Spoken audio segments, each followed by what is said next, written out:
मैं फोन से हूँ। हाँ, रिकॉर्डिंग आप स्टार्ट कर दीजिए। ठीक। मैं निवेदन कर रहा था कि हम लोग गायत्री महामंत्र और गुरु मंत्र करें, तो वो उसी बीच अपने मन में उठने वाली जिज्ञासाओं को फिर से ले आइएगा और वहीं से बातचीत शुरू करेंगे।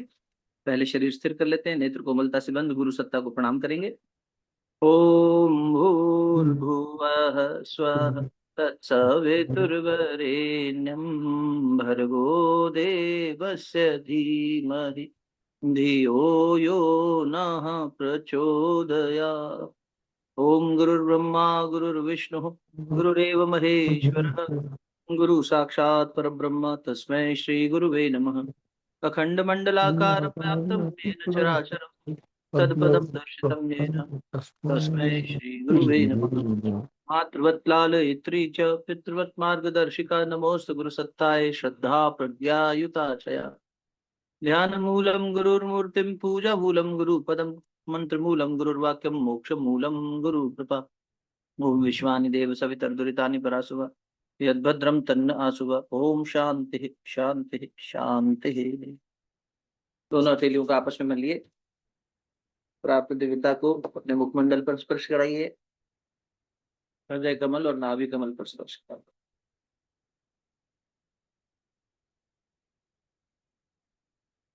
सादर प्रणाम सभी को। जैसा कि मैंने निवेदन किया कि हम लोग जिज्ञासा समाधान से क्रम को आगे बढ़ाएंगे, तो यदि किसी की कोई जिज्ञासा है तो आप कृपा करके बताएं।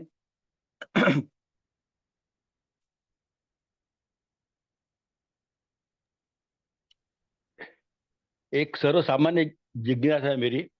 जी जी बाबू। हम हाँ हम गुलाब पुष्प को क्या बोलते हैं कि आई लाइक गुलाब पुष्प और आई लव गुलाब पुष्प। इन दोनों भावनाओं में क्या अंतर है आपकी भाषा में, यानी आपके विचारों से? यानी किसी कोई को भी। पसंद करना और किसी को प्रेम करना, हाँ। ये दो यानी अलग अलग भाव हैं। जब हम किसी चीज को पसंद करते हैं तो उसे प्राप्त करने की इच्छा मन में उत्पन्न होती है कि हमें ये मिल जाए, क्योंकि हमें पसंद है। इनका सानिध्य मिल जाए, ये हमें पसंद है। ये एक तरह का लगाव है, ये राग है। तो इसमें थोड़ा हम्म प्रदूषण है। हम्म और जब हम किसी से प्रेम करते हैं, किसी वस्तु से अथवा व्यक्ति से अथवा परमात्मा से, किसी से भी, जहाँ हम्म प्रेम का भाव है, तो प्रेम जैसे गोपियों का प्रेम सबसे ऊंचा माना जाता है कि उन्होंने कृष्ण को कभी बांधा नहीं। कृष्ण उनके बंधन में बंधे, किंतु उन्होंने भगवान कृष्ण को बांधना नहीं चाहा, रोकना नहीं चाहा कि तुम हमारे मुताबिक चलो, हमारे साथ रहो, हमारे पास आओ। तुम दूर रहो, पास रहो, हमारे लिए तुम हो।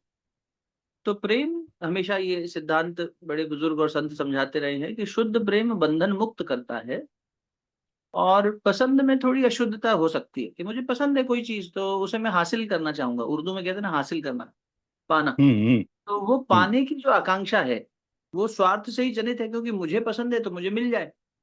और प्रेम में निस्वार्थता है। तो मुझे प्रेम है तो ये पुष्प खिले, ये बंधन मुक्त रहे, ये पल्लवित हो, तो मैं इसके पोषण की व्यवस्था बनाऊंगा।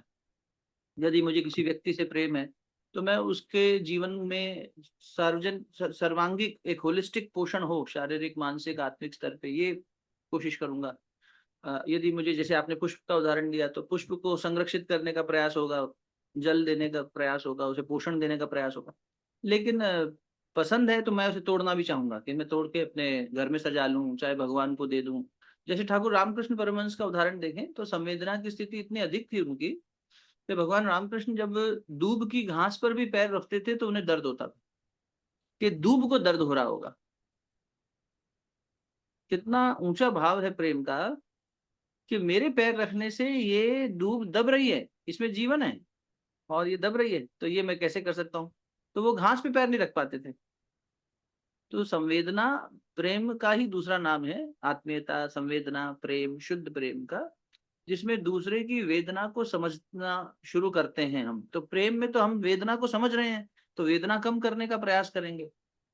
और पसंद आने में तो हम वेदना देंगे, क्योंकि हम पाना चाहते हैं अपनी शर्तों पे। तो वहां हम वेदना देंगे, दर्द देंगे, पाने की आकांक्षा में। देना न चाहें तो भी, ऐसा जरूरी नहीं कि देना चाहते ही हैं। लेकिन हम पाना चाहते हैं, तो पाना चाहते हैं तो फिर तुम हमारे हो, अब किसी और के नहीं हो सकते। जैसे छोटा बालक कुछ पाना चाहे और लेने के बाद में कहे अब मैं ये किसी से नहीं दूंगा, तो साझा भी नहीं करेगा। प्रेम में व्यक्ति साझा करने को भी तैयार है। गोपियां एक दूसरे के साथ कृष्ण को साझा करने के लिए तैयार हैं। वहां ये झगड़ा नहीं है कि कृष्ण मेरा है कि मेरा है। जहां पाने की आकांक्षा है, वहां तो ये झगड़ा हो जाएगा कि मेरा है या तुम्हारा है, तो मेरा तेरा का भाव भी आ जाएगा।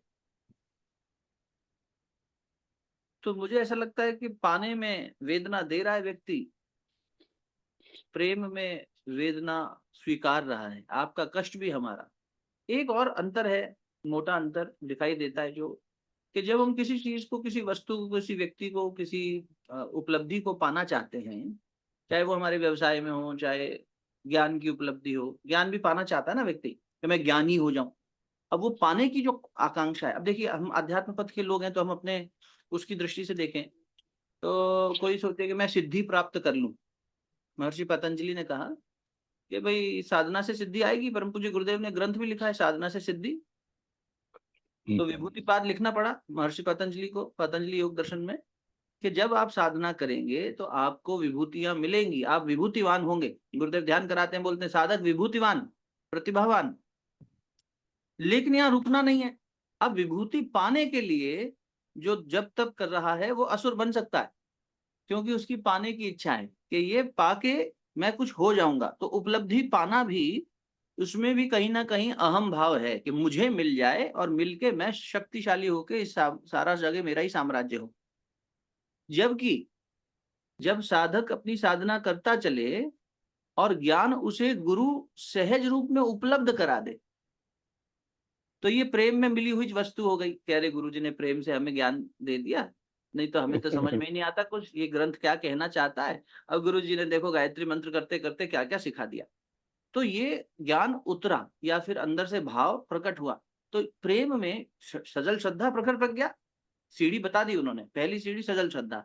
और गीता जी में भी अपन बार बार दोहराते रहते हैं कि श्रद्धावान लभते ज्ञानम। तो श्रद्धावान साधक किसी उपलब्धि के लिए साधना नहीं करता।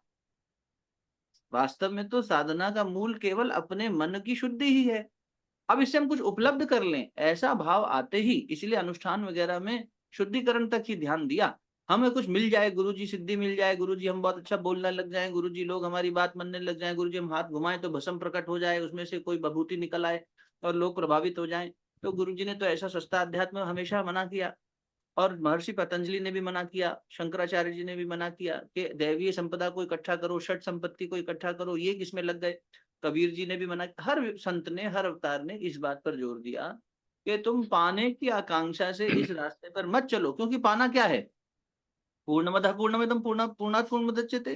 तुम तो पूर्ण हो, तुम्हें पाना क्या है। भगवान बुद्ध से किसी ने पूछा, देवताओं ने पूछा, जहां तक कथा में आता है, कि जब वो बैठे थे और उनको बोधि प्राप्त हुई, बोध वृक्ष के नीचे, तो बोधि प्राप्त हुई, तो देवता आए प्रणाम करने के, आप बोधत्व को प्राप्त हो गए, अब आप बताइए कि आपने क्या पाया। पाने की इच्छा, तो बोले मैं तो कुछ पाने बैठा ही नहीं था, मैं क्या बताऊं। चुप रहे बहुत देर तक, बोले महाराज कुछ बोलो तो। बोले हमने कुछ नहीं पाया, कुछ खोया होता तो पाया होता, कुछ कहीं दूर होता तो पाया होता। पाना क्या है, हम जो खुद को भूले बैठे थे वो याद आ गया, मुझे स्मरण हो गया। अर्जुन ने भी यही कहा, वक्तराज अर्जुन कह रहे हैं भगवान से कि स्मृति लब्धा, जो मेरे पास उपलब्ध थी लेकिन खोई हुई थी, इसलिए लब्धा, याद आ गई। अब मेरी जो भूल है मुझे दिखाई दे गई कि मैं गलत देख रहा था, अज्ञान दूर हो गया, तो मैंने कुछ नया नहीं पाया। हाँ, जो मेरा भ्रम था उसे मैं दूर कर पाया।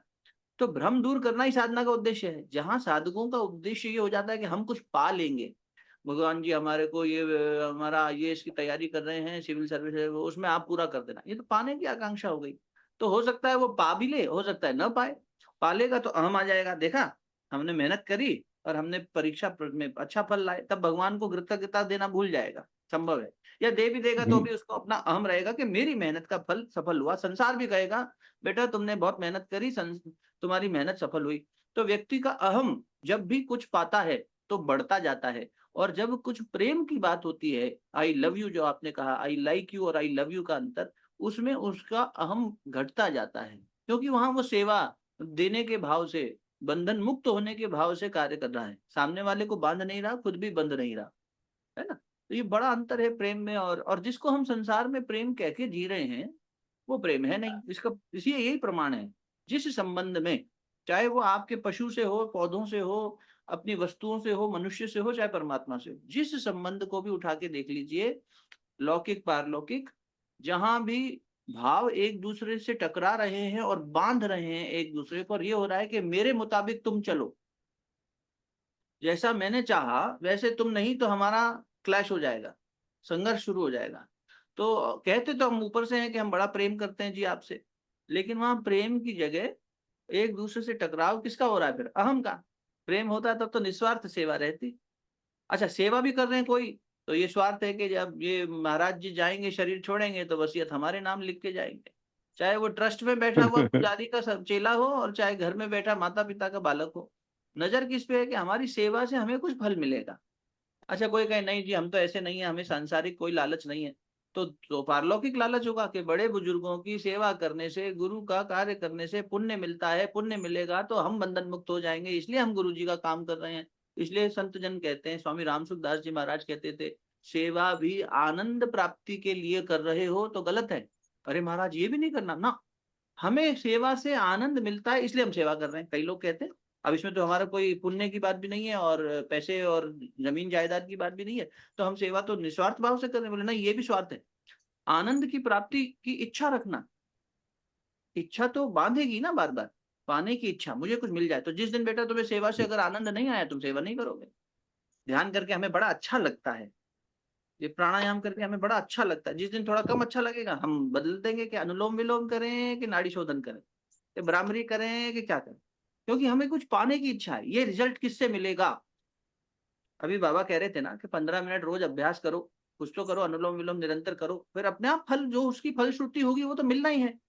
कार्य की फलश्रुति तो है ही, लेकिन फलश्रुति की आकांक्षा करके किया गया कोई भी कार्य कर्मयोग के सिद्धांत के विरुद्ध खड़ा है। और इसलिए भगवान ने कहा, हे अर्जुन, कर्म केवल एक ही है, कर्म जो तुम्हें बंधन मुक्त कर दे, यानी प्रेम ही एकमात्र कर्म है, त्याग ही एकमात्र कर्म है, सेवा ही एकमात्र कर्म है, यज्ञ ही एकमात्र कर्म है। शायद किसी भी शब्द में का प्रयोग कर ले, मनुष्य के लिए करने योग्य केवल एक ही चीज है, और वही करने से वो बंधन मुक्त होगा, वो है प्रेम। अन्यथा बाकी सब चीजें उसे बांध रही हैं, दूसरे को भी और हमें भी। और चलो दूसरे को हटा देते हैं, अब केवल अपनी बात सोचते हैं, अपने ही मन से बात करते हैं। हमारा मन हमारा मित्र भी है और शत्रु भी है, ठीक है अर्जुन, ये मन ही मित्र भी है शत्रु भी है। ये मित्र कब है? जब ये हमारे मन मुताबिक चले तब, जो हम चाहें वो करे तब नहीं, तब तो ये मनमौजीपना भी हो सकता है। जब ये मन आत्मा के दिशा में, मतलब ये कि बंधन मुक्ति की दिशा में चले, तब तो ये हमारा सखा हो गया।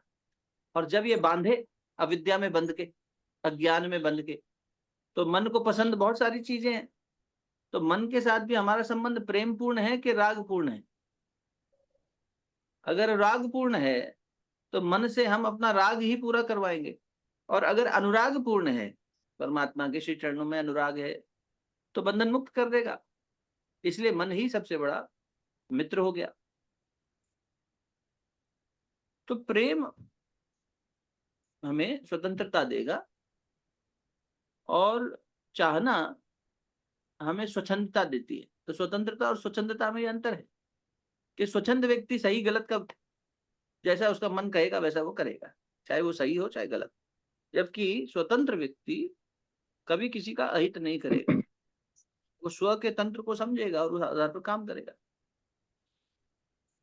तो ऐसा मन में भाव आया जो आपके साथ रखा, कि प्रेम वेदना लेता है, कष्ट लेता है। प्रेम में व्यक्ति दूसरे का कष्ट भी ले लेता है, भगवान इनसे नहीं हो रहा, हमारे को शक्ति देना, हम इनका सहयोग कर सकें। और जो पाने वाला व्यक्ति चाहना में, तो चाहत है, वो तो आकांक्षा सही गलत जो भी होगी उसको व्यक्ति पूर्ण करने की कोशिश करेगा, और सही होती नहीं है वो, क्योंकि उसमें अहम का पुट लगा होता है, तो वो सही हो ही नहीं सकती। उसमें कहीं ना कहीं तो उसको राग द्वेष अहंकार आएगा ही और बांधेगा ही। जी। मन की गांठें खुल गई पूरी।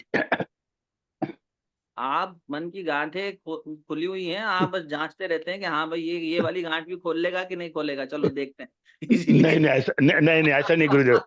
ऐसा ऐसा ऐसा कभी हमारी नहीं होगा। गांठ। नहीं नहीं, यानी हमारे मन में जो बातें थी वो यानी सही है या गलत है, ये आपके अभ्यास से हमको मालूम हो गया। ऐसा ऐसे रीवैलिडेट, ऐसा नहीं। नहीं नहीं नहीं, ऐसा कभी नहीं होगा रीवैलिडेट हो गया। गुरुदेव। हाँ, ऐसा कभी नहीं होगा। हाँ हाँ, नहीं। वो श्रद्धा कभी नहीं ढलेगी। बहुत अच्छी बात हो, बहुत बातें खुल गई। इसी चाचा के काका की इसी कड़ी में और एक थोड़ा एड ऑन अगर कर दो कि आजकल बड़ी बातें, एक अन्य ग्रुप पे भी कल डिस्कशन चल रहा था, अच्छा। पर्यावरणवादी ग्रुप है, नागपुर का ही ग्रुप है, निसर्ग गायन करके, अच्छा अच्छा काफी अच्छा काम करते हैं उसमें लोग। तो पर्यावरण के प्रति जो आपने अभी बात बोली कि I like environment and I love environment, और जो इसमें रामकृष्ण परमहंस की जो बात उठी, ये वो हम्म। इतने संवेदनशील थे कि घास पे भी पैर रखने से पहले सोचते थे। हम्म। तो स्पेशली आजकल एक चल पड़ा है ना कि I want to protect the environment, but somehow मुझे लगता है कि अगर रामकृष्ण परमहंस जी की स्थिति अगर हो, तो वो आदमी ही इतना संवेदनशील हो सकता है कि वो बाहर के एनवायरनमेंट को डिस्टर्ब ही नहीं करेगा। तो मे बी ये एक ज्यादा होलिस्टिक अप्रोच रहेगा टुवर्ड्स सेविंग द एनवायरनमेंट, जो आदमी देखो, इनर नेचर को संभाल सके वो बाहर वाला भी व्यक्ति संभाल लेगा। व्यक्ति अगर रामकृष्ण परमहंस जी की चेतना के समतुल्य बन सके, तब तो संसार कब से स्वर्गमयी हो गया होता, ये सब विघटन हुआ ही नहीं होता। अब वो स्थिति का अंश भी बना लेना अपने अंदर, थोड़ा थोड़ा भी संवेदना और जगा ले, तो वो इस स्थिति की, जो अभी बिगड़ी हुई स्थिति है, इसको सुधार सकता है। आप ठीक कह रहे हैं। तो उतनी ऊंची छलांग ना भी मार सके तो इतना जरूर करे। अब घास पे पैर रखना तो बंद कर नहीं देगा, उतनी संवेदना तो भी आई नहीं, बहुत ऊंचाई हो गई वो तो। उनकी संवेदना तो ऐसी थी कि ध्यान, संवेदना ध्यान से पैदा होती है, सारा खेल ध्यान का है। जब हम किसी चीज को ध्यान पूर्वक आत्मसात करते हैं, तो उनकी स्थिति तो ऐसी थी कि वो राधा रानी का भेष बना के, पूरा साड़ी पहनते थे, पूरा भेष बनाते थे और कृष्ण की उपासना करने लगे। तो राधा की भेष बनाने मात्र से, अब भेष बनाना आसान होता है, कितनी देर लगती है, धोती कुर्ता पहना, भेष बदल गया, अभी हम इस टी शर्ट में बैठे हैं, 10 मिनट बाद हम धोती कुर्ता में बैठे हो, तो आप कहेंगे वाह ये तो बहुत बड़े साधक हैं। भेष बदलने से तो साधक नहीं हो गया ना। उनकी साधना ऐसी थी। अब वो आप क्योंकि कह रहे हैं कि व्यक्ति अगर वैसी अंदर की चेतना की स्थिति कह ले, तो वो चेतना की स्थिति बनाने के लिए उसे ध्यान का मार्ग चुनना पड़ेगा, और कोई रास्ता नहीं है। और उससे उसके अंदर वो संवेदना प्रकट होगी, जब वो ध्यान पूर्वक एक वृक्ष को गले लगा के थोड़ी देर बैठे, या उसकी छांव में, सिर्फ उसी की छांव के नीचे बैठकर उसकी ध्यान का चिंतन करे, उसके छांव का चिंतन करे कि ये वृक्ष बीज से बना होगा, इसके ऊपर इतने फलित हो रहे हैं फूल फल, ये फल फूल रहा है तो कैसे फूल रहा है, प्रकृति कितना कर रही है, तब उसके अंदर वो संवेदना जागेगी। उनकी तो ये हालत थी कि वो राधा रानी के भेष में पूजन करते थे, तो उनके स्तन डेवलप हो गए थे।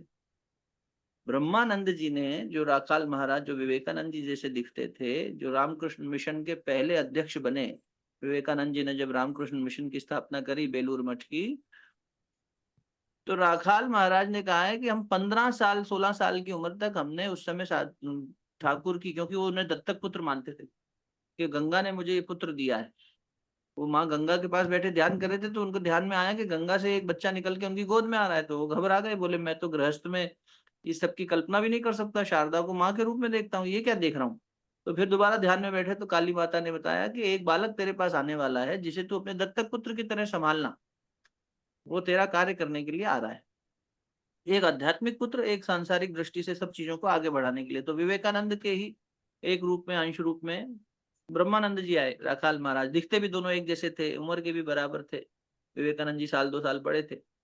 तो राखाल महाराज का कहना है, हमने ठाकुर के, वो सीना ठोक के कहते हैं, हमने ठाकुर के वक्ष स्थल से दूध पिया है। दूध निकलता था ठाकुर के शरीर से, पुरुष के शरीर से नारी का गुण पैदा हो गया, संवेदना की ये स्थिति। इसलिए आपने देखा होगा, गुरुदेव ने कहा भी है, बेटा ध्यान में साधक जो उपासक है, वो उपास्य जैसा दिखने लग जाता है, उपास्य जैसा बोलने लग जाता है, उपास्य जैसा सोचने लग जाता है। प्रेम में क्या होता है, कुछ पति पत्नी की शक्ल एक जैसी दिखने लग जाती है तो लोग कहते हैं लगता है भाई बहन है। अब या तो वो खूब झगड़ा करते हैं एक दूसरे से या खूब प्रेम करते हैं, दो ही संभावना है, क्योंकि झगड़े में भी एक दूसरे का ही ध्यान करते हैं और प्रेम में भी एक दूसरे का ही ध्यान करते हैं। तो वास्तव में वो संवेदना का स्तर लाने के लिए मन में वो ध्यान की स्थिति पैदा करनी होगी कि हम ध्यान पूर्वक एक छोटे से पुष्प को खिलता हुआ देखें अपने बगीचे में। हम क्या करेंगे, अभी जाएंगे नोच देंगे उसको और कहेंगे भगवान को चढ़ा रहे हैं। अरे भगवान की तो पूरा संसार भगवान का ही है, भगवान को तो वो चढ़ावा ही है। लेकिन हम तोड़ेंगे उसको, फिर उसको सोचेंगे कि इसको हम भगवान को चढ़ाएंगे तो भगवान प्रसन्न हो जाएंगे, चाहे माला के रूप में चाहे उनके श्री चरणों में। कोई कोई होंगे जो भगवान नहीं तो अपने जूड़े में सजा लेंगे, कोई कोई अपने घर में सजा लेंगे। तो हम क्या है, पाना चाह रहे हैं। तो हम कहते हैं हमने तो पेड़ नहीं काटा, लेकिन हमने फूल नोचे, फल नोचे।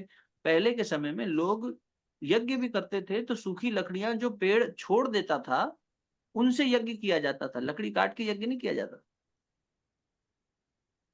पेड़ के पास जाते थे, प्रार्थना करते थे कि आपकी सूखी पत्तियां, सूखी टहनियां जो गिरे उन्हें हम ले लें। उस भूमि में रहने वाले जीव जंतुओं से प्रार्थना की जाती थी, क्योंकि ये पत्ती आपके लिए काम आ सकती है, खाद हो सकती है, आपका भोजन हो सकती है, ये हम ले लें वृक्ष इसमें यज्ञ कार्य के लिए, श्रेष्ठ कार्य के लिए, अपने घर का चूल्हा जलाने के लिए नहीं। तो इस दृष्टि से संवेदना हुआ करती थी लोगों में। जब हम ये विचार करने लगेंगे, आज तो हम कितना डिफॉरेस्टेशन कर रहे हैं। अभी देखो सुप्रीम कोर्ट को बोलना पड़ा, तेलंगाना को इंटरप्ट करना पड़ा, नहीं तो उन्होंने तो रातों रात कितना सब कर दिया, रातों रात। इसीलिए कि लोग प्रोटेस्ट, जो बच्चे प्रोटेस्ट कर रहे थे उस यूनिवर्सिटी के जिसके पास का फॉरेस्ट डिफॉरेस्ट किया जा रहा था, उनको पकड़ पकड़ के, मतलब उनके कपड़े फट रहे हैं, लेकिन ये खींच खींच के पुलिस वाले उनको जेल भर दिया उन्होंने ले जाके। बच्चों ने किया प्रोटेस्ट तेलंगाना में, सुप्रीम कोर्ट को ऑर्डर देना पड़ा। वो रातों रात वो जंगल साफ करने लगे, पक्षी चिल्ला रहे हैं, पंछी चिल्ला रहे हैं, और वो कह रहे हैं वहां तो कुछ है ही नहीं, कोई जानवर ही नहीं है, जबकि वहां इतना यूनिक फ्लोरा फौना है और एनिमल्स हैं। फिर भी तो ये मनुष्य की जो तृष्णा है ना भाई मेरे, ये सिर्फ भाषणबाजी से नहीं चली जाएगी।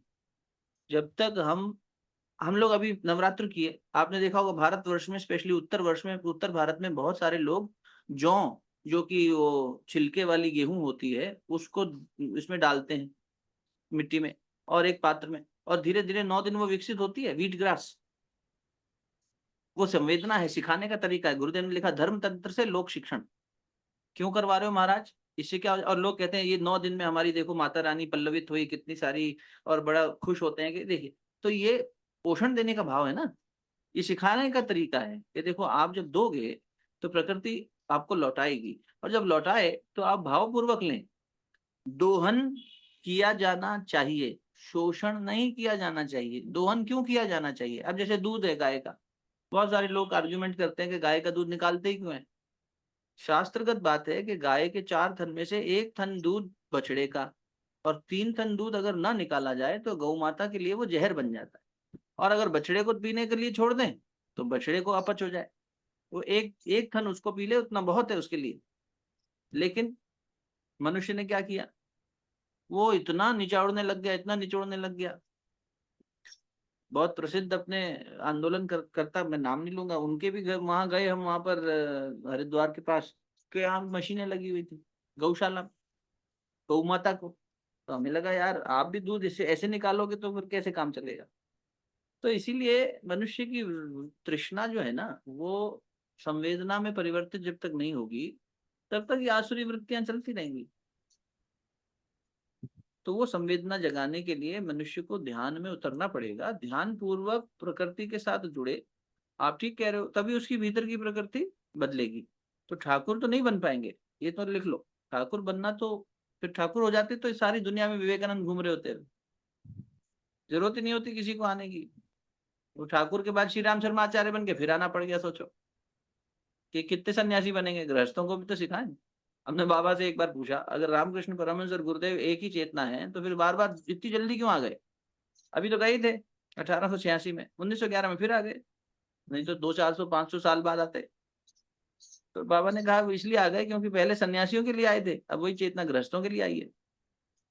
तुम छोड़ के सन्यासी बन जाते क्या, तुम नालायक अगर बन जाते तो फिर उनको वापस नहीं आना पड़ता। तुम लोगों ने घर छोड़ा नहीं, घर गृहस्थी में फंसे रहे। संसार मोह माया में फंसे रहे, विवेकानंद की तरह चल नहीं पाए ना, कोई बिरला चल पाता है।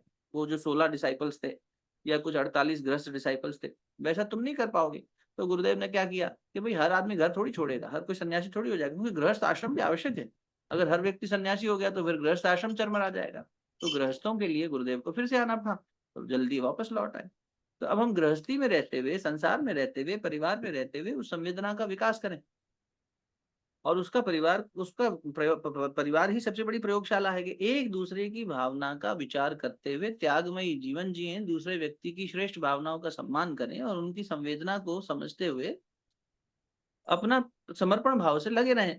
तो ये हम अभी परिवार में ही नहीं जगा पा रहे, प्रकृति बाहर की तो छोड़ दो, अभी तो एक दूसरे के प्रति कहाँ संवेदनशील हो पा रहे। कभी हो जाते हैं, कभी नहीं होते, उसमें नैष्ठिकता नहीं आ पा रही। तो भीतर की प्रकृति का चेंज करने का सबसे पहली प्रयोगशाला तो परिवार ही है, अपने परिवार का बगीचा ही है। बाहर का जंगल तो बाद की बात है, अभी भीतर का जो जंगल है ना भैया मेरे, वो परिवार में अपना घर का बगीचा ही है, बस उसी को ठीक करके रख ले आदमी। अपना अपना करो सुधार, तभी मिटेगा भ्रष्टाचार, गुरु वो नारा लगाते थे ना। तो अभी हमारे मन में जो भ्रष्टता आई हुई है, उसको उस स्तर तक ले जाने के लिए ये बहुत आवश्यक है कि गृहस्थ रूपी प्रयोगशाला में परिवार के संबंधियों के साथ, उसमें मनुष्य भी है। और अब हम संबंधी शब्द बोलते हैं, हमारा मन सोचता है कि किसी व्यक्ति की बात कर रहे हैं। संबंध प्रकृति से भी समझना होगा, संबंध अपने शरीर से भी समझना होगा, संबंध अपने परिवार के सदस्यों से भी समझना होगा, और संबंध शेष जो भी प्राणी जगत है सबसे समझना होगा। तो तब जाकर कहीं वैश्विक शांति की जो बात है वो स्थापित हो सकती है, और उसको समझ के जिएगा व्यक्ति तो अच्छा हो जाएगा। इसलिए गुरु जी ने ये किया कि एक दूसरे को समझाने की बजाय पहले स्वयं अपने जीवन में करो, अपना सुधार ही सबसे बड़ी सेवा है। उस संवेदना को अपने अपने स्तर पे जगाया जाए,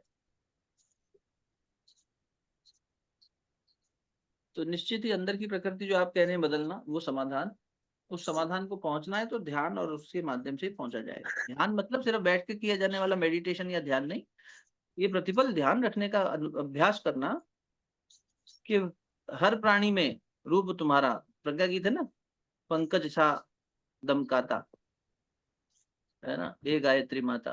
तो हर प्राणी में उनका रूप है, उनका अंश है। तो ऐसा भाव जब बनने लगेगा, तो ये घर में सिखाना पड़ेगा, गृहस्थ रूपी विद्यालय में।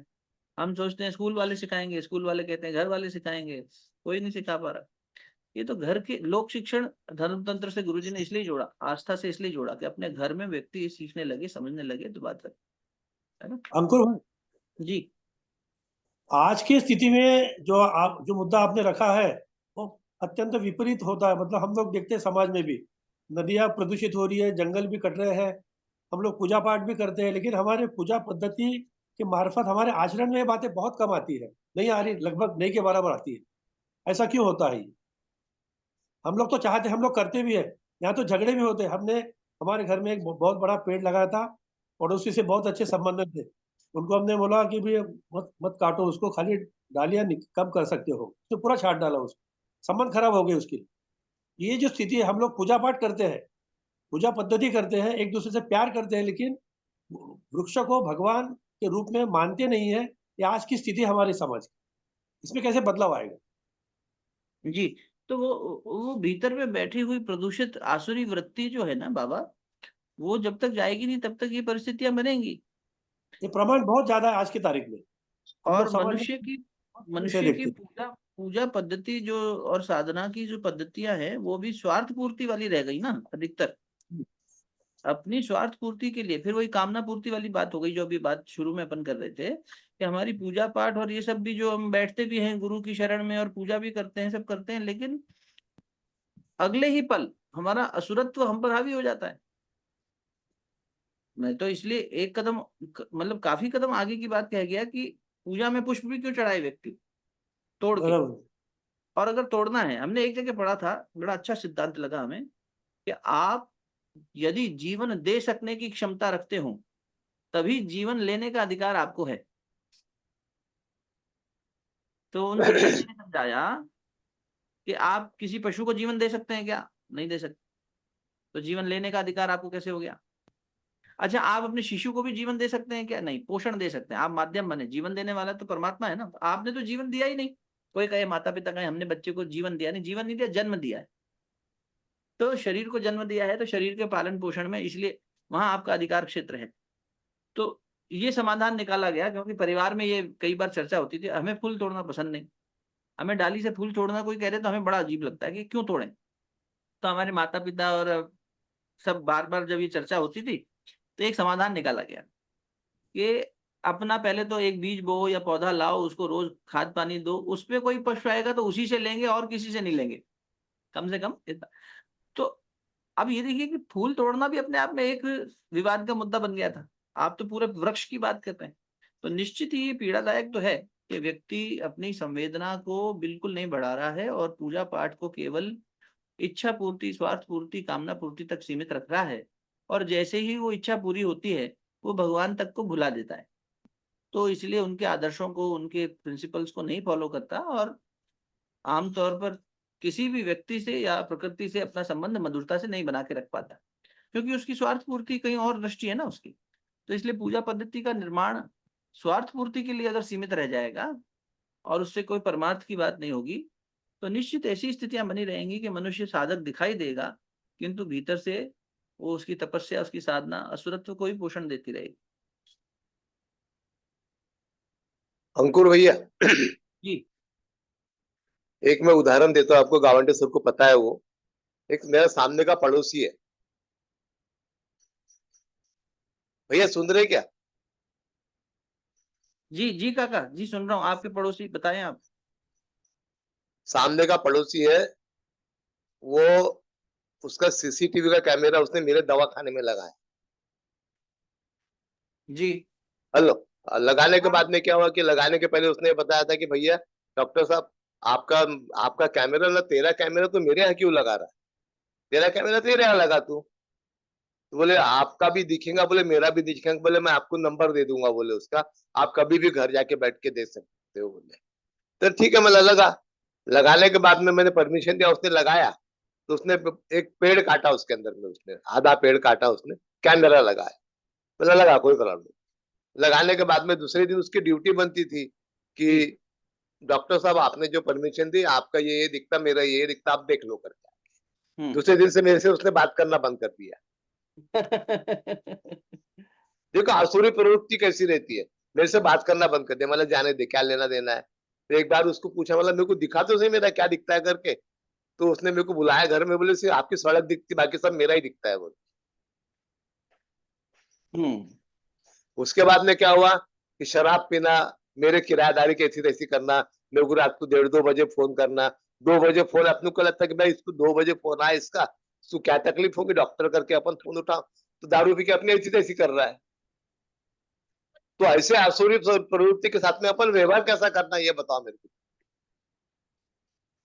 काका देखिए, असुरत्व के साथ तो विरोधात्मक ही वो हो सकता है। अब इसमें क्या है, साधक की अपनी क्षमता पे है कि विरोध किस स्तर पे जाके कितना कर सकेगा।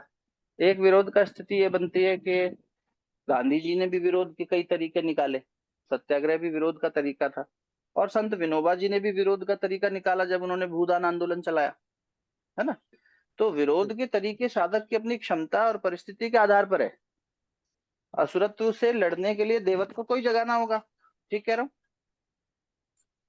अब क्योंकि वो आज भी मानने को, अभी भी मैं बोलता हूँ, मैं मेरे से बात नहीं करता वो। मैं दिखा तो दरवाजा बंद कर लेता। मेरे सारे मोबाइल बंद करके रखा है, मेरे को मोबाइल नहीं, अब उसका कैमरा मेरे दवाखाने में नहीं चाहिए। तो मैं उसको बोल रहा हूँ कि मैं आखिरी बार तेरे से बात करना चाहता हूँ कि तू बता, निकालता कि मैं FIR करूँ। तो वो भी चांस नहीं तेरा मेरे को। अब मेरे को क्या है, FIR डायरेक्ट उसकी बिना पूछे करना पड़ेगा, या फिर उससे जो जो भाषा में समझता है वो भाषा में उससे बात करना पड़ेगा, क्योंकि भगवान की भाषा तो समझ में नहीं आ रही ना उसके। हाँ, तो जैसे कि अब व्यवस्था में देखें तो भगवान ने भी तो यही तरीके अपनाए। ये प्रेम पूर्वक भी दुर्योधन को समझाया, विवेक हाँ जागरण के लिए भी उसको समझाया कि तेरा विवेक जागृत हो जाए, उसको धर्म का उपदेश भी किया। हाँ और साथ ही साथ देखा जाए तो फिर अंत में जब दुर्योधन बिल्कुल नहीं माना, तो अंतिम प्रस्ताव देने के बाद दंड व्यवस्था भी बनाई। तो अब हमारे पास जो दंड व्यवस्था उपलब्ध है उसको हम आधार बनाएं हाँ पुलिस के माध्यम मेरा ये, हाँ मेरा वही टिट फॉर टैट, उसको समझा समझा के हाँ मैं थक गया, आखिरी फिर उसको उसके भाषा में ही जवाब देना पड़ेगा जब ठिकाने पे आएगा। हाँ। तो अब बस एक चीज का ख्याल हमें रखना है, हाँ वो हाँ क्या है कि जब हम परमात्मा का कार्य कर रहे हैं, देवत्व का कार्य कर रहे हैं, अच्छाई का कार्य कर रहे हैं, है जी ना। जी भाई कोई कहेगा कहने को तो एक वृक्ष का जीवन ही तो बचा रहे हैं, लेकिन है जी वो देवत्व का कार्य। गीता जहाँ भगवान ने युद्ध के लिए प्रेरित किया अर्जुन को, जी तो हम युद्ध के लिए प्रेरित हों, इसके जी साथ साथ ये आवश्यक है कि गीता जी का मूल खड़ा है कि धर्म क्षेत्रे कुरुक्षेत्र, ये युद्ध धर्म का युद्ध है। तो हम्म। करते करते हमें भी धर्म बनाए रखना है, कहीं हम ही अधर्मी ना हो जाएं। मैं कहने का प्रयास क्या कर रहा हूँ, मान लीजिए मैंने आपका विरोध जी शुरू जी किया जी और मुझे लग रहा है कि मैं गुरु जी के या भगवान के किसी आदर्श के साथ निष्ठा पूर्वक खड़ा हूं, हम्म और मैं आपकी किसी बात से सहमत नहीं हूं और इतना असहमत हूं कि हम दोनों विरोध में हैं।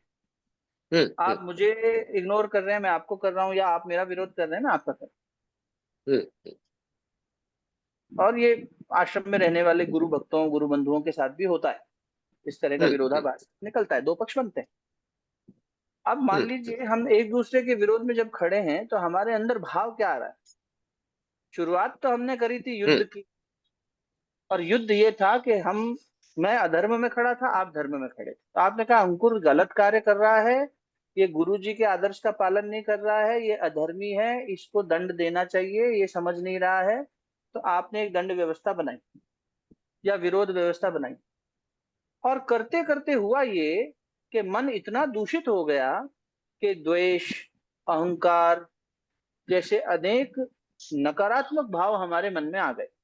तो पेड़ की रक्षा करने के साथ साथ अपने अध्यात्म की भी रक्षा करनी है, नहीं तो हम पेड़ की रक्षा करते करते उससे अगर द्वेष बना बैठे, हम पेड़ में भगवान देख पा रहे हैं पर उसमें भगवान नहीं देख पा रहे, और हमें लग रहा है हम संवेदनशील हैं। क्षमा करना मैं अगर कोई उल्लंघन कर दूं मर्यादा का।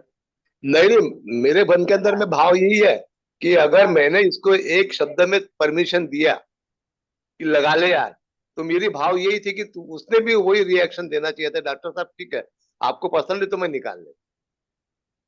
इसके बावजूद भी अगर उसको कोई तकलीफ होती है तो मैं मेरा धर्म निभाऊंगा, मैं उसको जाके देखूंगा। जो डॉक्टरी शरीर के लिए तकलीफ जो उसको है उसको मैं मदद करूंगा मेरे कैपेसिटी के हिसाब से।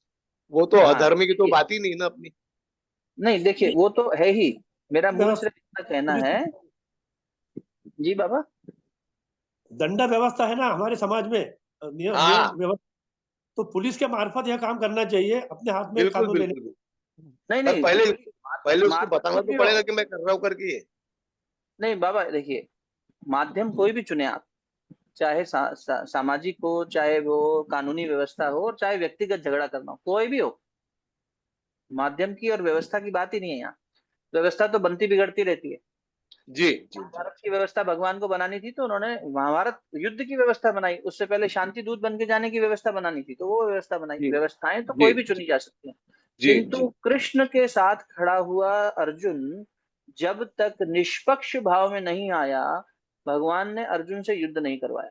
अर्जुन, न तो तू द्रौपदी के सम्मान की रक्षा के लिए लड़ रहा है, न ही तू अपने किसी द्वेष भाव के लिए लड़ रहा है। अर्जुन में जब तक कोई ना कोई राग, द्वेष, मैं, मेरा का भाव है, तब तक अर्जुन युद्ध नहीं करेगा। वरना तो युद्ध सबने ही किया, फिर अर्जुन ने और बाकियों ने जो युद्ध किया उसमें अंतर क्या था। महाभारत धर्म युद्ध बना ही इसलिए, वरना तो घर घर का झगड़ा है। वो नारी के सम्मान की रक्षा है, वहां जायदाद का रक्षा तो हर घर में हो रहा है। हम हर घर के युद्ध से थोड़ी ना प्रेरणा ले रहे हैं। महाभारत की गरिमा, उसकी महिमा गीता जी में छुपी है, जहां भगवान ने साधक को ये कहा कि तू इस युद्ध में जब तक निष्पक्ष ना हो जाए। अभी हमारा ये पक्ष है ही नहीं कि पेड़ में संवेदना है और मनुष्य में है कि नहीं। पक्ष ये है कि हम धर्म की रक्षा कर रहे हैं, लेकिन भगवान के मन में रावण को मारते समय द्वेष भाव नहीं आया, शत्रुता का भाव नहीं आया। इसीलिए वो भगवान है। जो इस राग द्वेष, हमारे मन में वो ना आए, चाहे हम उसे पुलिस थाने भेजें, चाहे हम उसके पास जाके बहस करें, चाहे हम लोगों को इकट्ठा करें, व्यवस्था जो बनानी चाहे बनाएंगे अपनी अपनी क्षमता और समझ के हिसाब से। लेकिन देखना ये है, वैसे गुरुजी ने कहा कि तुमने क्या किया इससे ज्यादा महत्वपूर्ण है कि वो करते हुए तुम क्या बने। उस पेड़ की रक्षा करके अगर मेरे अंदर ये असुरत्व आ गया कि ये आदमी नालायक है, ये बेकार है, इसको भगाओ यहाँ से, ये उद्दंड है, इसने गलती करी है, इसने कहना नहीं माना, जो भी, चाहे वो मेरे मन में ही आया हो, मैंने किसी को बोला नहीं, तो मेरी चेतना का तो पतन हुआ ना। इधर मुझे लग रहा है कि मैंने पेड़ की रक्षा कर ली, और उधर मेरे अंदर द्वेष भाव आ रहा है, अहम भाव आ रहा है, विरोध का भाव आ रहा है। तो संतों ने बार बार विरोध कैसा किया? ऐसा विरोध किया जिसमें उन्होंने अपनी चेतना को गिरने नहीं दिया।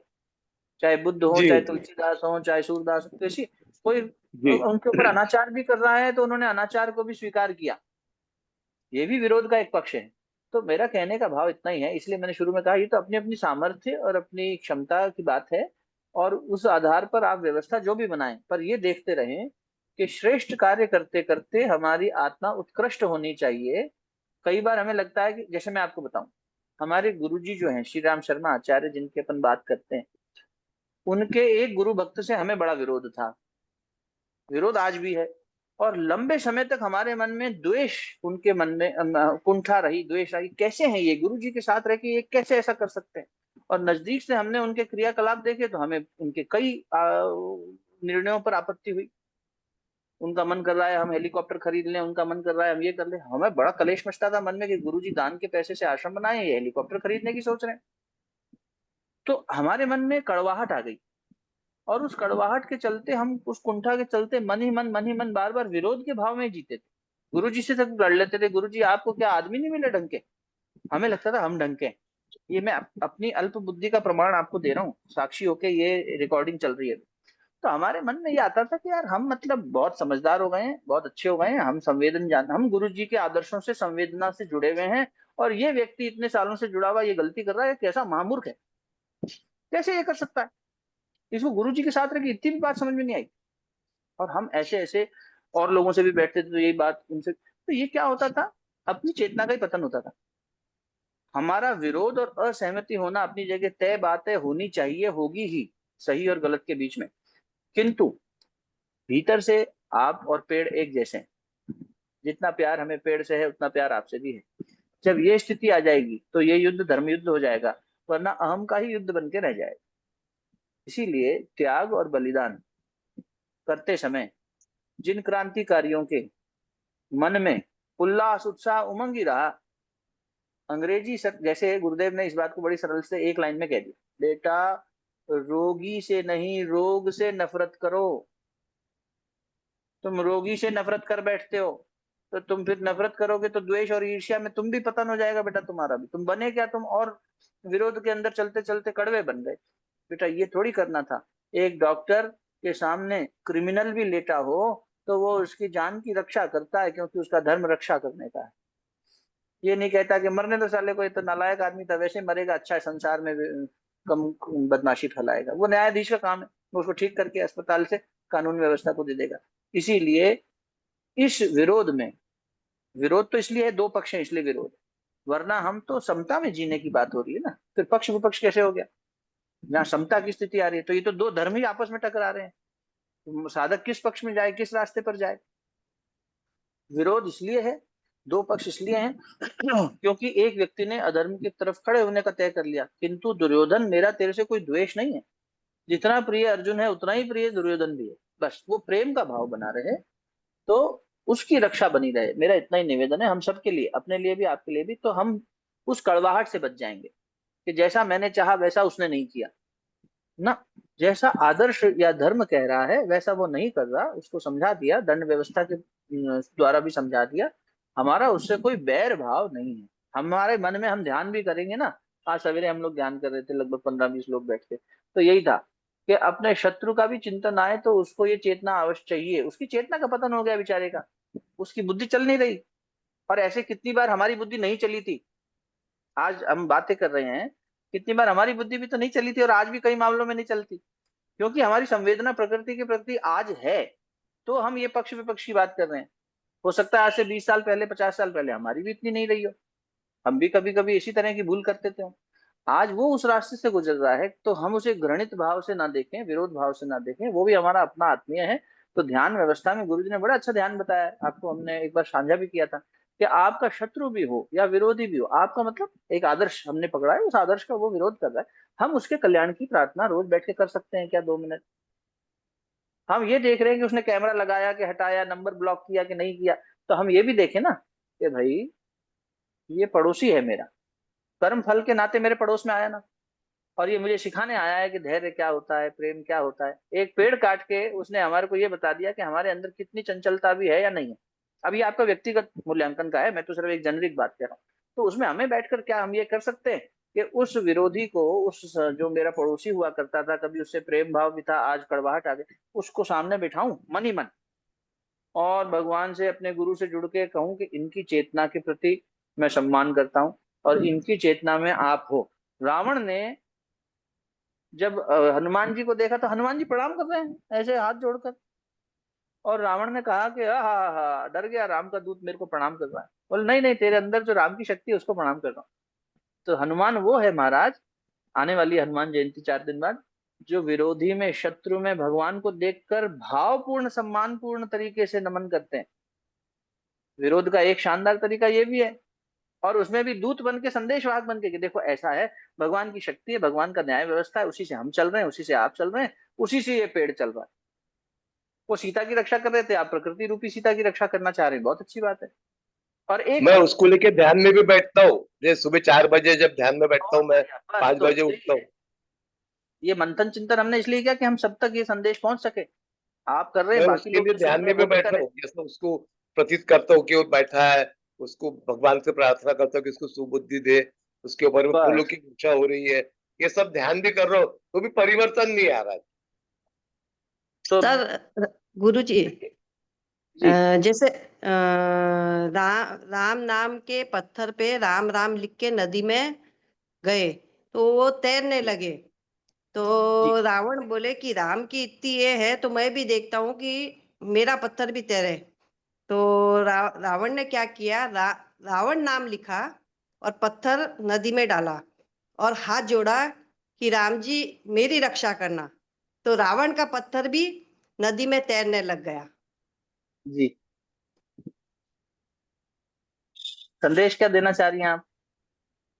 संदेश ये देना चाहती है कि रावण भी भगवान राम का ही नाम लेके वो पत्थर को तिराया था। हाँ हाँ, पत्थर रावण लिखा था पत्थर पे, और राम जी को हाथ जोड़ के उसने अंदर पत्थर तिराया था नदी में, ठीक तो वो बात है। पत्थर तिर गया रावण का नाम का भी। हाँ फिर ऐसा सही है। परिवर्तन समाज में नहीं होता ना, ऐसा परिवर्तन दुर्योधन में कहाँ परिवर्तन हुआ, कृष्ण भगवान भी साथ में थे। ऐसी हाँ व्यावहारिक बात तो वो समाज में नहीं। चेतना की स्थिति हो गई ना, हाँ, चेतना, वो उसकी चेतना की स्थिति बनी। देखिए जब तक हम उसको वर्ण ही नहीं करेंगे, दुर्योधन ने वर्ण नहीं किया कृष्ण की चेतना का, रावण ने हाँ, किया। रावण ने किया, इसलिए रावण और दुर्योधन ने कभी वेदों का भाष्य नहीं किया। उनकी तपस्या में बहुत बड़ा अंतर है, जमीन आसमान का अंतर है दुर्योधन की और रावण की। रावण से जब कुंभकर्ण ने कहा कि आप जो है सीता के सामने राम बन के चले जाओ, सीता नहीं समझ पाएगी, आपने तो माया को इतना वश में कर रखा है, ऐसा क्यों नहीं करते, ऐसा प्रयास किया। तो रावण बोला हाँ ये भी प्रयास किया, लेकिन दिक्कत हो गई। क्या दिक्कत हुई? बोले यार मैं रावण से जब राम बन के गया तो मेरे अंदर तो पर नारी के प्रति मातृ भाव आ गया, अब मेरा भाव अंकुर ही। भाई, अंकुर भाई क्या होता है, आध्यात्मिक बातें तो हम समझ सकते हैं, लेकिन व्यवहारिक व्यवहार में ऐसा नहीं होता। अक्सर हम ये भी देखते हैं ना, जैसे डॉक्टर साहब ने बताया उसमें परिवर्तन नहीं हो रहा है। हम हमारे सामने जो भी पड़ोसी रहते थे, संबंध खराब हो गए पेड़ के संबंध में, पेड़ के बारे में हम लोगों ने प्रेम आस्था दिखाई, तो ये व्यवहार में ऐसा नहीं होता। इसके लिए हम लोग थोड़ा आपसे सुझाव चाह रहे हैं, व्यवहार में प्रत्यक्ष नहीं घटता ये। मेरा निवेदन अभी भी वही है बाबा, मैं फिर वही बात दोहराऊंगा कि जी, जब एक पेड़ से संबंध हम मधुर बना लिए, लेकिन एक व्यक्ति से संबंध हमारा बिगड़ गया, तो नहीं, हमने अभी नहीं बिगाड़ा, हमारे, संबंध नहीं बिगाड़ा। हम तो कोशिश कर रहे हैं कि भाई उनका प्रेम भाव सद्भाव जागरूक रहे। बस तो हमने अब इसमें व्यवहारिकता की दृष्टि से बिल्कुल ठीक रहा। जैसे अभी वाने काका कह रहे थे कि मैं सुबह ध्यान में उसके लिए प्रार्थना करता हूँ, कि भाई उसको सद्बुद्धि मिले, उसकी चेतना जागृत रहे, हमारे मन में दूषित भाव नहीं, बस उसको हम इंश्योर कर रहे हैं, सुनिश्चित कर रहे हैं, और श्रेष्ठ भाव लेकर कर्म कर रहे हैं। अब उसमें अगर व्यक्ति हमसे टूटता है, वो टूट गए अपनी दृष्टि से, उन्होंने संबंध तोड़ लिया, तो कोई दिक्कत नहीं है, ये हमारे मन पे इसका लिए कोई बोझ लेना जरूरी नहीं, फिर ठीक चल रही है गाड़ी। व्यवस्था कभी भी नहीं, एक दूसरे से अगर हमें, जी इसका इलाज नहीं हो रहा ना। देखो, डॉक्टर परेशान है, वो खुश है, और डॉक्टर चाहते हैं कि उसका कैमरा निकल जाए, नहीं निकल रहा है। तो हमने उनको ये कहा था कि भाई कम से कम आप पुलिस को इतला करके सामूहिक रूप से अपना कार्य करें, अभी अगर उसको समाप्त करना है, संबंध अच्छे रहेंगे। नहीं, हाँ, मैं तो उस एफआईआर भी डाल रहा था, उसको बता के डालना चाहता कि देख तेरे को एक चांस दे रहा हूँ, निकाल ले अभी, पुलिस के चक्कर में तू भी मत पड़े, मैं भी नहीं पड़ता हूँ। पर वो मान ही नहीं रहा, ठीक मेरे है, को उसको बिना बताए एफआईआर डालना पड़ेगा। आपने बता ही दिया ना, अभी आप कह रहे हैं कि आपने बता दिया, वो मान नहीं रहा है, उसमें 1 महीना आप 2 उसे महीना बिना बताए डालेंगे, जैसे वही भगवान ने, हाँ तो इसमें कोई गलत नहीं है कि भाई दुर्योधन को एक बार बता दिया कि अब अगर तेरे पास ऑप्शन है ये कर ले तो ठीक है, नहीं है तो फिर अब इसके बाद युद्ध एकमात्र विकल्प बचता है, तो बता के कर दी, अच्छा सही है फिर तो। अच्छा, बाकी के ऑप्शन भी मैं वापर नहीं रहा, क्योंकि मैं कैमरा निकाल के फेंक सकता हूँ, क्योंकि वो मेरे प्रेमाइसिस के अंदर में है। उसे कैमरा कनेक्शन कट कर सकता हूँ, वो मेरे जी मेरे प्रेमाइसिस के अंदर में है। और ये सब मैं कर नहीं रहा, इसलिए नहीं करता कि वो अमानुषता है इसके अंदर। बिल्कुल, फिर सही चल रहा है बाबा, मेरी दृष्टि से तो ये व्यवहारिक दृष्टि से सही चल रहा है। मैंने जैसा निवेदन करना भी यही चाहा, सैद्धांतिक भी यही, कि करते हुए जो आपने अभी कहा कि अमानुषता ना आ जाए हमारे अंदर, वो नहीं आ रही है, तो बहुत सुंदर चल रहा है। ऐसे में किसी को दंड देना या दिलवाना व्यवस्था के अनुरूप कोई गलत नहीं है। हाँ, बस मुझे यही चाहिए था। जी,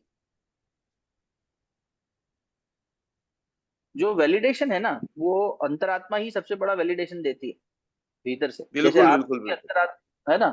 तो अभी जैसे आपने एक राय ली, और किसी से भी लेंगे, तो ये बाहर से तो जो इनपुट्स आएंगे वो सलाह के रूप में या राय के रूप में, वो सुझाव अपनी जगह हैं, लेकिन करना वही है जो अपनी अंतरात्मा, अपनी नैष्ठिकता को प्यारा लगे, बस। और मैंने देखा अंकुर जी कि प्रेम के अंदर में इतनी बड़ी ताकत रहती है कि अब देखो, एक गुलमोहर का पेड़ था, वो मेरे प्रीमाइसिस के अंदर में था, और दूसरा गुलमोहर का पेड़ दूसरे बाजू के प्रीमाइसिस के अंदर में था, कंपाउंड वाल को लग के था।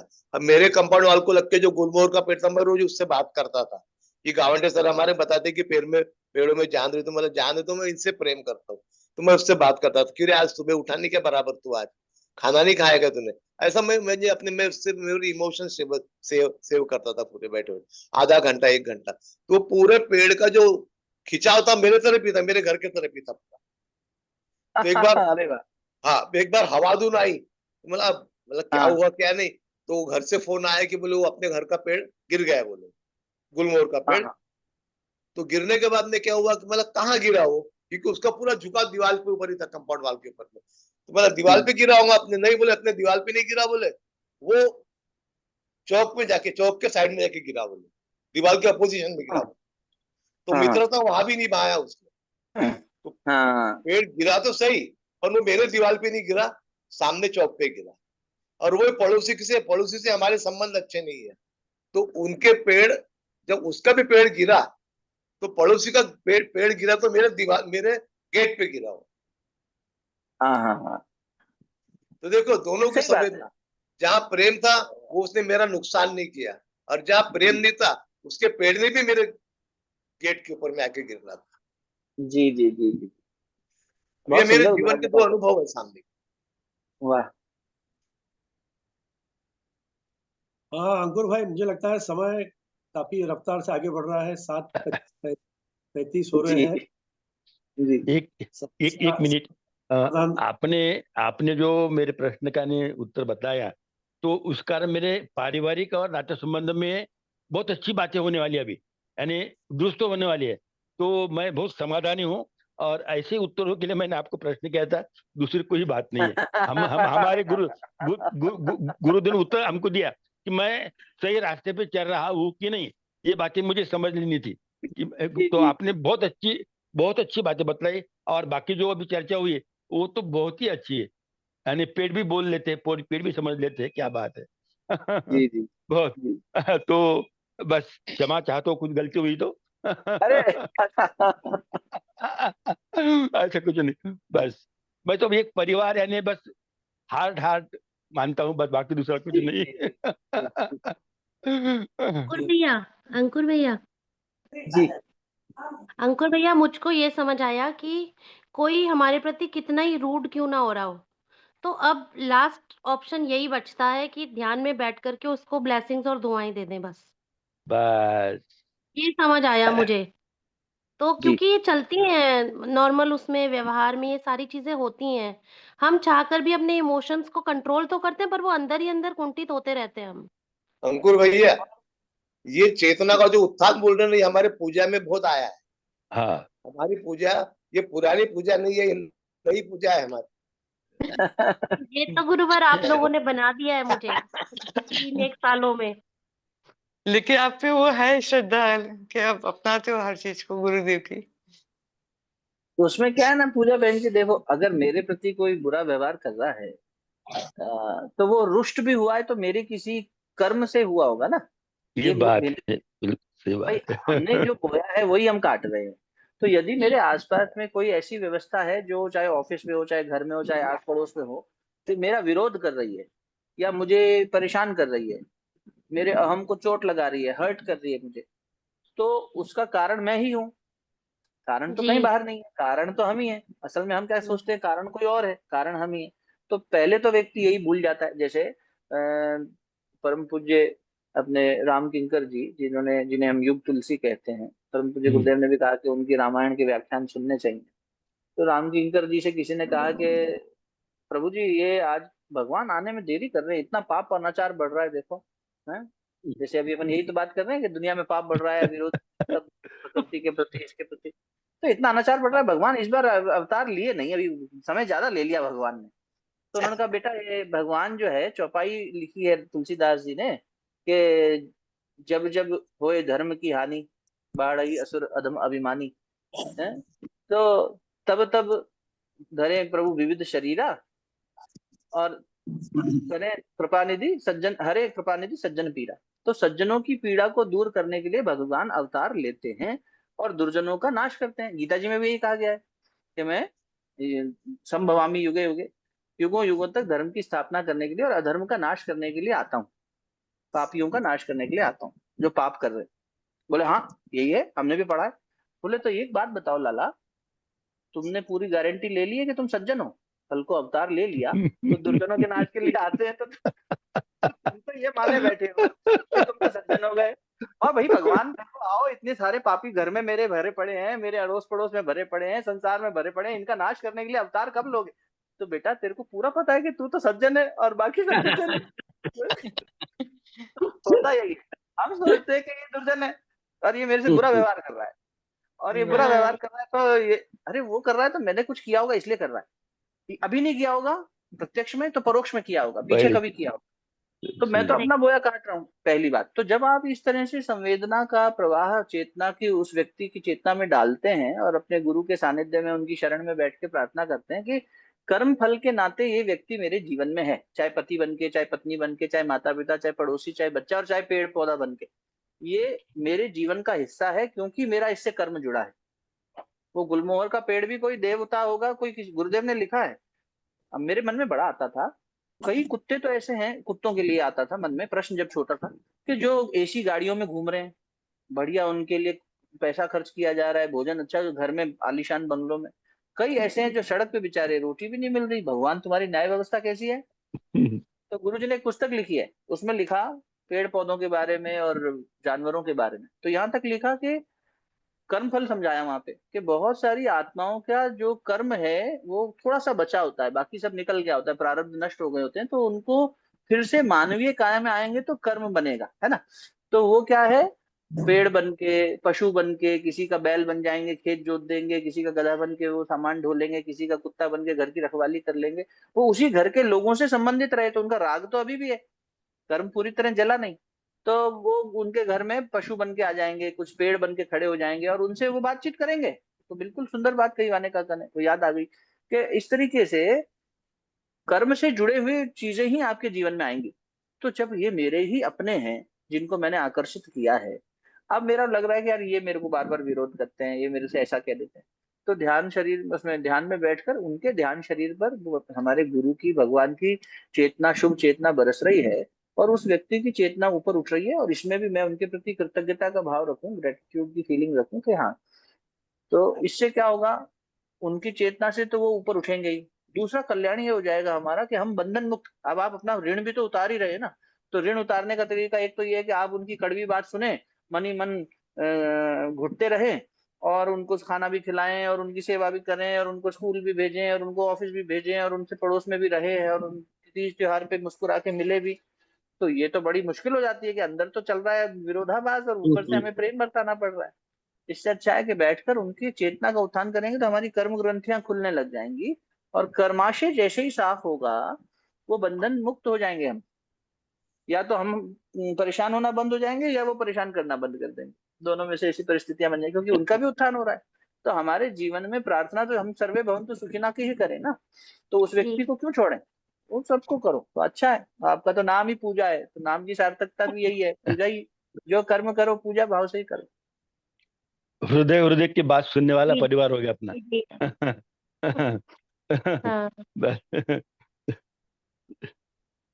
आज अभी ये आपके सम्मान में ये बात कही गई पूजा बहन जी, आ रहा हूँ बाबा, कि आप पहले जैसी पूजा नहीं है।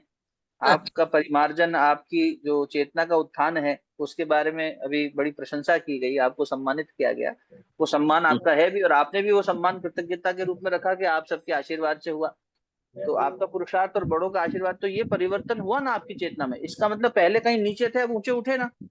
तो अब हमारा कार्य क्या है कि हम इतने ऊंचे उठे तो जो बेचारा पीछे है उसको भी ऊपर उठाएं। मैत्री करुणा मुदिता उपेक्षा महर्षि पतंजलि ने कहा है ना।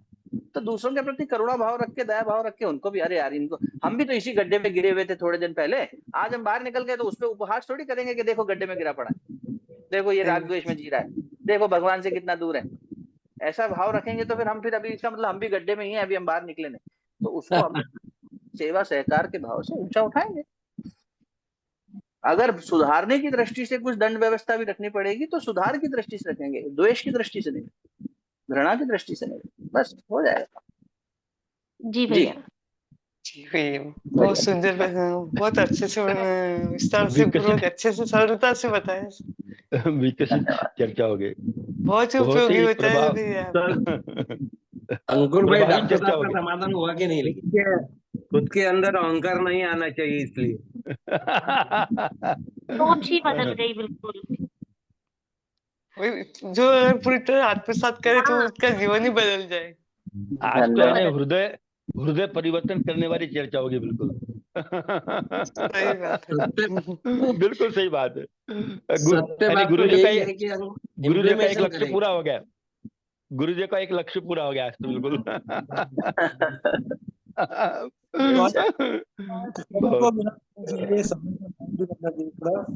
बाकी चर्चा ग्रुप में आप कर सकते हो, प्रश्न लिख सकते हो। तो मुझे लगता है बहुत बहुत आपके मार्गदर्शन, आध्यात्मिक दर्शन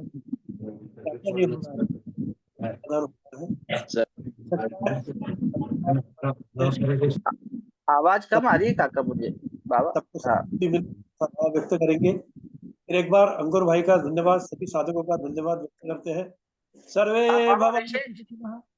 सर्वे सन्तु निरामयः, सर्वे भद्राणि पश्यन्तु, मा कश्चित् दुःखभाग् भवेत्।